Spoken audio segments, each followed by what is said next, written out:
for another Midnight Kennel podcast. Awesome. What season we in? 3. 3. What episode? 3 or 4. 3 or 4. Great. So I just said we're Midnight in the Kennel middle podcast. of the summer. It's early August, and things are super busy here at Midnight Kennel. Thank God we have a lot of dogs in for training, and the weather's been, we had a real hot spell, but we worked through it. Now the weather has really gotten a lot better, and we're able to get a lot of dogs work. Sam Adams is with us working dogs. I've had a lot of help, a lot of friends and clients have been around. Speaking of friends and clients, we have a new client, Michael McIntyre. McIntyre, maybe I'm not pronouncing that correctly, and he showed up and brought me a beautiful box of cigars.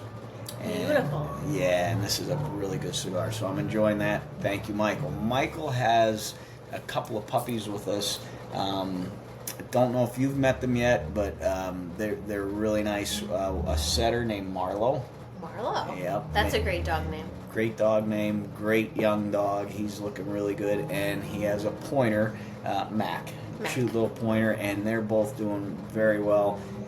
Speaking of that, we're getting them ready to run in the first field trial of the year, which is the Mohegan Bird Dog Club trial at the Freeland Kennel Club in roughly 2 weeks, August 16th, 17th.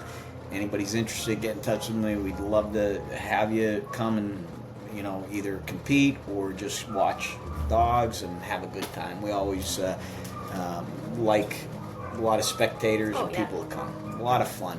So field trials are gearing up. Hunting season's right around the corner. We're getting a lot of the dogs in shape and ready for bird season.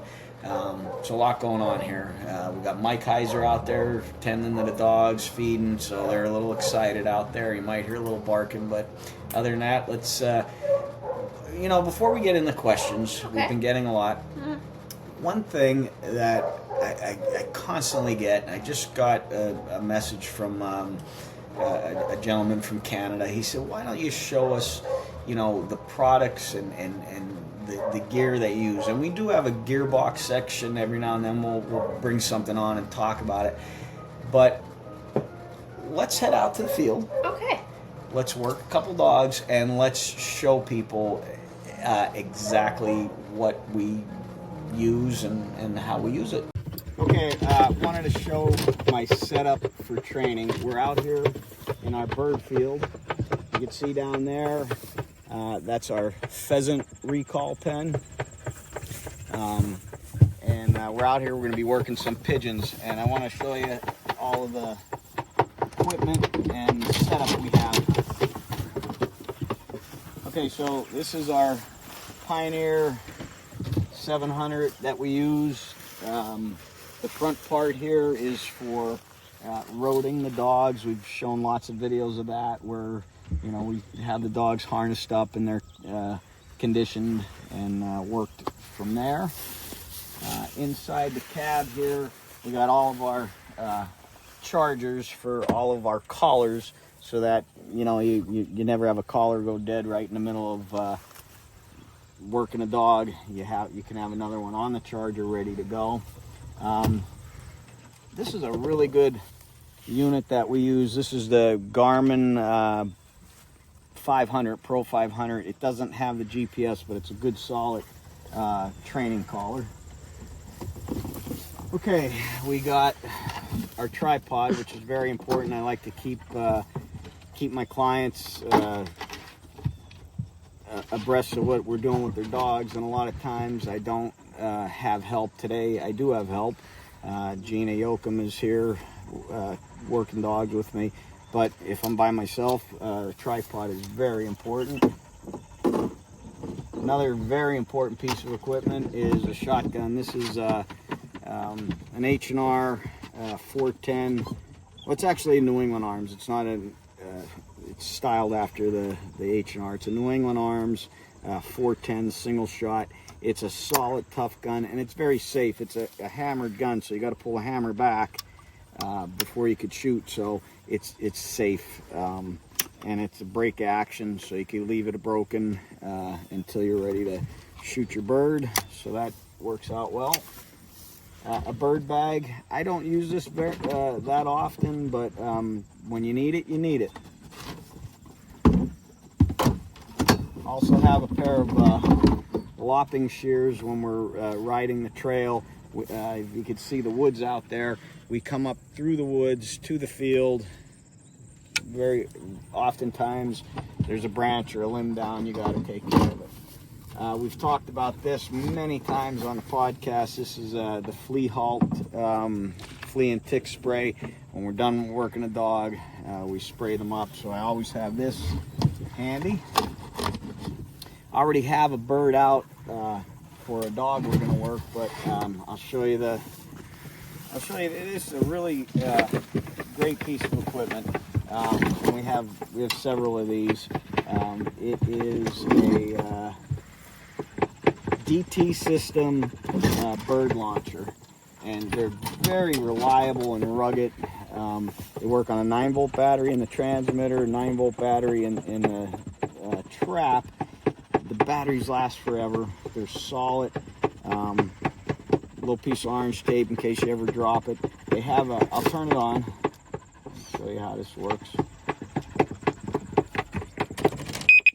Okay, so they have a beeping mode on it, so if you do put it out and you forget where you put it, you can go to it. I also like to beep before I pop the bird for the dog, so that they start to anticipate that, and then I can use a tone button on the collar in conjunction with that.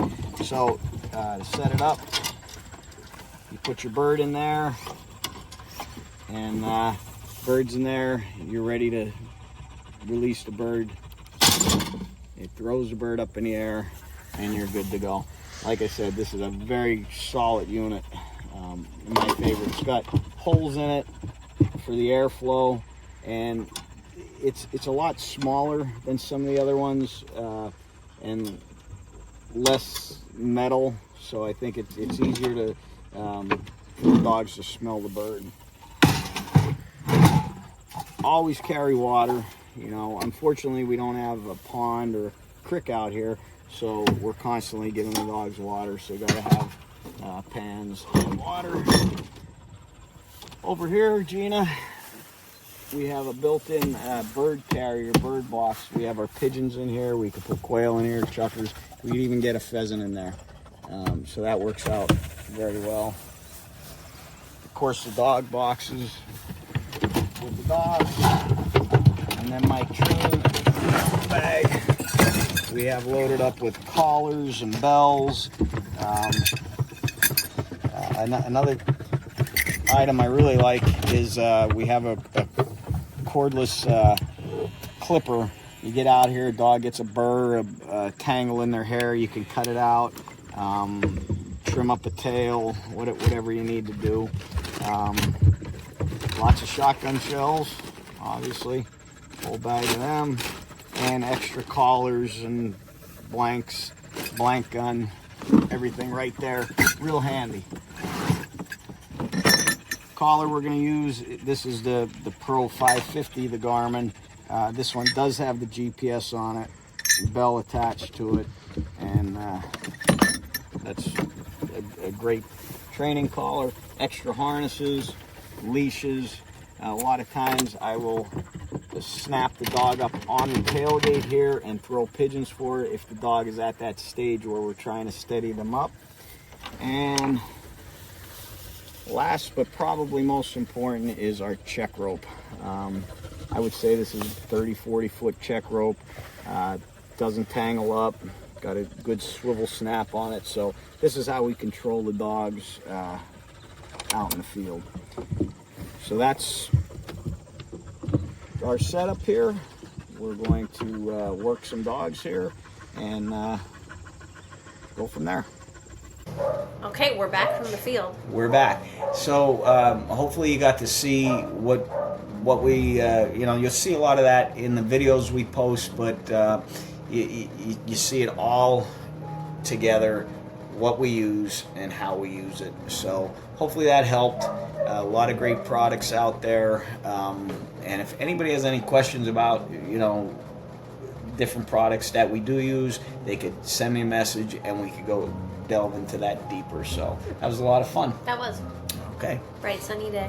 All right. So let's answer a few questions and we'll go from there. Well, this one's from a YouTube comment from James. And Okay. James asked. Yep. Hold on. YouTube. Oh, okay. Let's talk YouTube. Let's talk. Sorry, James. I think we're at about almost 2 months since we had a terrible thing happen. We lost our YouTube channel and we started a new one. Midnight Kennel, Robert Ecker. Exclamation point. Exclamation point. And I'd like to thank everybody because it's doing very well. We're pushing up to 300 subscribers now. Our goal is 500. We're having a big Purina giveaway. So keep subscribing, keep liking. If you've already subscribed, you are entered to win. We got 2 gift packages we're going to give away there. And once we hit 500, then we're not going to stop there. We're going to keep on rolling and try to get to 1,000. So like and subscribe. A lot of great content on YouTube. Hopefully you're watching the podcast on YouTube. Some people watch on Spotify or Apple Podcasts, but YouTube, we're excited about the fall because we're going to have a lot of really exciting hunting videos. So now's the time to like and subscribe. It's free, helps us out, and you'll be constantly updated on all of our goings on here. So, okay, so what did James have to say? James said, in training, when your dog is on point on a bird in a release trap and takes 1 or 2 steps, should I whoa her and place her back, or what should he do? Great question. And as you saw earlier in this podcast, we showed the release traps and how they work. So to answer his question, it kind of depends on what level the dog's at and how you're approaching the training.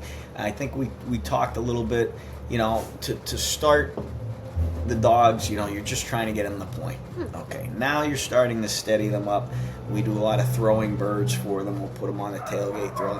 So once you're comfortable that the dog understands that it's not supposed to move, then you can start your correction. Picking them up and setting them back is one way, very uninvasive. You're not putting a lot of pressure on the dog, and that's a good thing. So if the dog is a young pup, he didn't tell us how old the dog is or how much experience it has. Yeah, that's a great way to go about it. Later on, if you want to use the e-collar, that would be the next step, correcting it with the e-collar. So, yeah, if he's just starting out and the dog moves and you think it knows and you've already laid the foundation that it knows not to move, sure, pick it up and set it back. So, a little bit on the vague side with that question. That's why my answer wasn't too specific, but I think he's on the right track there. So thank you, James. Please keep following on us on YouTube. This one's from our good friend Rich Waters. Rich Waters. I like saying that. Waters. It's not Waters. No, it's hard Waters. to say. Warters. Waters. Rich? We're speaking of Rich. Okay. The trial I spoke about. There will be a Derby Classic running at the trial in honor of Rich. We've been running it for maybe about 5 or 6 years now. It's the Rich Waters Open Derby Classic. So cool. That's pretty exciting. Yep. Well, Rich wants to know, at what age should one consider retiring their bird dog? Do placements alone determine it, or style? Yeah, I think he's. This question comes from the fact that he had a great champion. Where the heck is he? Right here. I don't know if you can see that. We'll make it work. Make it work, Gina. There he is. Right there. That is national champion Boa Pineywood, and we together, Rich and I, made the decision to retire him at a fairly early age. I don't know exactly how old he was, but physically he probably had a couple more seasons in him where he could have continued to compete and win. But as he grew older, at some point later in his career, he had a slight injury to his tail, and we dealt with limber tail, and he lost some of his style. And I said to Rich, I said, the dog can still run. The dog can still point birds. The dog's still a champion in all respects, but his style is a little bit diminished. Let's retire him while he's on the top. He did everything. He won the Open Invitational. He won the National Championship. He was Derby of the Year. He had a title in Cover Dog on Woodcock. He did everything, and I said, let's just go out on top. Retire him. We could still stud him out. Another factor was that Rich had a young son of Bo. The son of his was very, very competitive. So I said, let's just go forward with your young dog, and let's take Bo out while he's on top. And Bo continued. In fact, last year we flew out to Minnesota with Bo, 3 days of grouse and woodcock hunting. He was phenomenal. So that's part of it. It's more of a personal thing. If you want to just keep racking up wins on a dog and running them, you can do that. The tough part is, as the dogs get older, they get so good at what they're doing, and it's hard to see that. Yeah, they know what they're doing, but they're not quite as stylish or as exciting as a young dog. So that's for me. That's what you should be looking at. How does a dog look?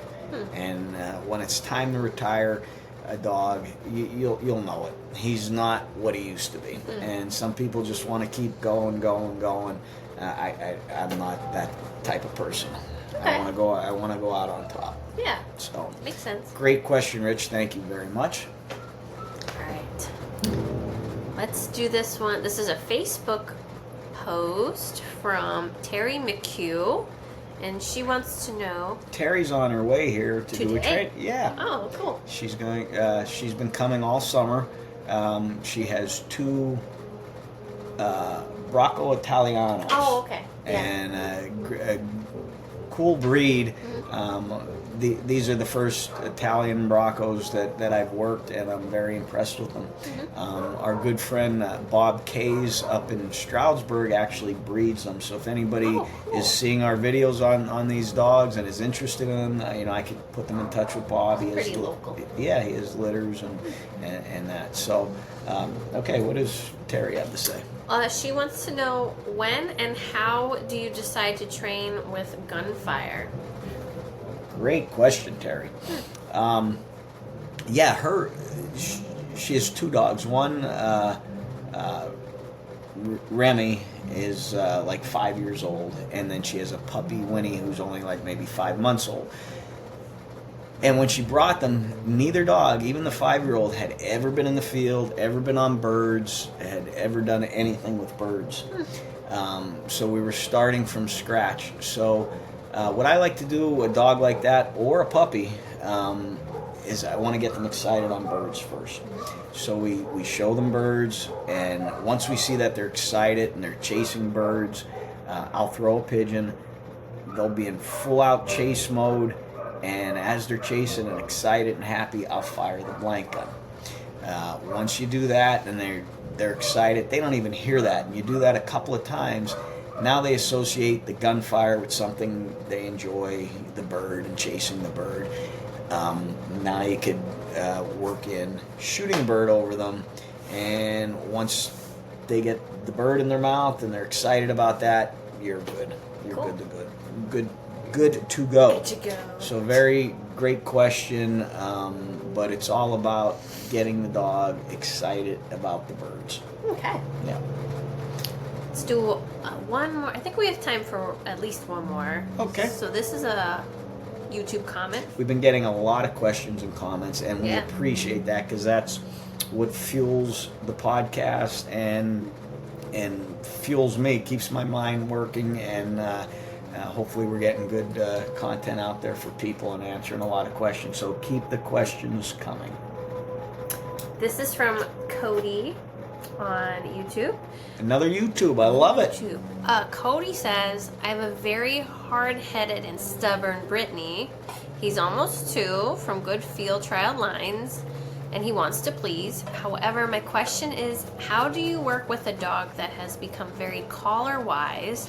He is very well-mannered with the e-collar on, but turns into hell on wheels when the collar is off and will purposely ignore commands. Should I go back to having him wear a long line and do corrections from there? No. Okay. That's a tough one. My question to, what's it, Cody? Cody. Why is the collar not on the dog?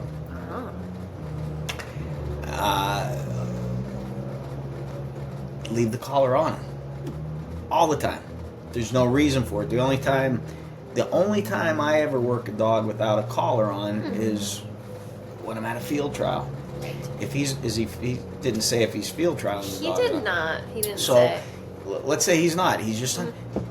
There's no reason not to always use the collar. You're out training, collar. You're out hunting, collar. Just collar. Dog's under control. And then over time, he also didn't say how old the dog is, did he? 2. He's only 2 years old. He's only 2 years old. He's a baby. There's no reason to not terrible twos. Yeah, there's no reason not to be working him with the collar on. You know, you do that collar every single time for the next 2 years. You know, he's 4 years old.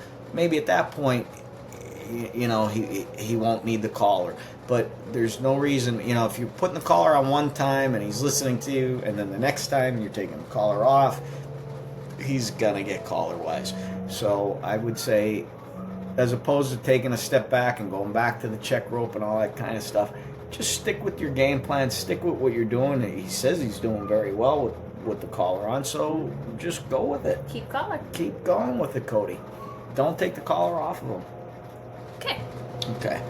How about one more from Pat Dingle? Pat Dingle. We know Pat. We know Pat. Pat's actually, we've got to give him a shout out because he's the guy that came up with our idea for the gearbox. Oh, nice. Yeah. So thank you, Pat. His dog, Doug, is right out there in the kennel right now, and really nice young gun dog. So a hunting dog. Pat. Pat. What do the most successful trial dog owners have in common? As you think about the top owners you have worked with, what sets them apart? Maybe share a few stories along the way. The first thing that comes to mind is the best owners are realistic, and if they're not, you know, hands-on. I mean, we have owners of all different ages and interests. Like, you know, like you said, Rich, you know, he's up there in age, and, you know, maybe he can't go out hunting with his dog or, you know, walk a brace, that sort of thing. But he's still very interested in it. So maybe he doesn't see the dog as much as someone that's actually working with them. And they got to trust me if I tell them, you know what, this particular dog, you know, maybe isn't stylish enough. Let's move on from it. You know, they trust me. And they're not what we call kennel blind, where they think, well, that's my dog, and it's the greatest dog in the world, because that's not true. All these dogs are great to some level. But when you're talking about a field trial and you want to win at a high level, you got to be realistic. You got to understand what it takes to win. And if the dog doesn't physically have that or mentally have that, there's no training I can do or any trainer can do to get the dog to the next level. They have to have the physical traits and the mental capacity to handle the training. So that's the big part. The biggest thing, and the best owners are realistic, and they trust their trainer. You know, there's many other trainers out there and their clients. You got to have that relationship where they trust you. There's no. It's not easy. It's not like here's a dog, you put a couple training lessons in, and the dog's ready to compete. It's an ongoing thing. It takes a lot of time, a lot of effort, a lot of money people spend on their dogs. So they have to trust the trainer, and they have to trust their self too. I mean, I send them a video of their dog. You see if the tail's like this or up straight or sickle or whatever. There it is. I'm not. That's not going to change. So I think just being realistic is the most important thing for an owner when they're evaluating their dog. Yeah. That's a great question. It was. I enjoyed that one. Never thought of that. As far as stories, one comes to mind. One of the greatest dogs we ever had. In fact, he won 8 Open Championships, which is a lot. He was an English setter. His name was Taz. I've heard of Taz. Yeah, I was going back a ways. But anyway, Taz was owned by Phil Gould.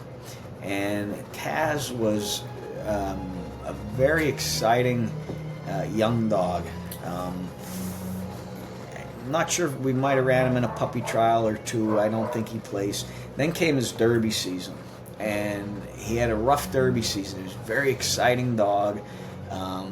He got called back in several trials, but he never. Something always happened. But I saw something in this dog that I really thought would make him a champion. He had that little special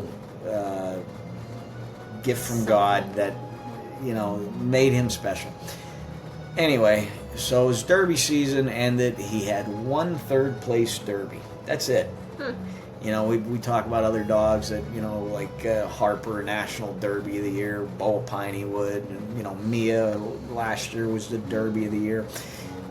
Not Taz. He had a rough season, got 1 little placement in, which qualified him, which was great, but no more. So now it was his first year shooting dog. And a lot of times those dogs struggle to compete because they're competing against much older dogs. And it's hard for them because the older dogs have the experience level. So he, again, had a very lackluster first year shooting dog. We ran him in a couple trials, didn't do much. I think he might have placed, again, 1 little 3rd place. Nothing there. So that summer, Phil decided to take him to the prairies for a week or 2 of training with some friends. And when he came back, it was,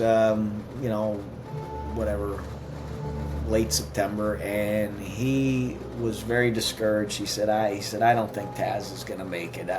He can't run an hour. He can't this. He can't that. He was very down on the dog, and I got upset. I was like, Phil, this is a great young dog. You got to be patient. He's gonna do it. And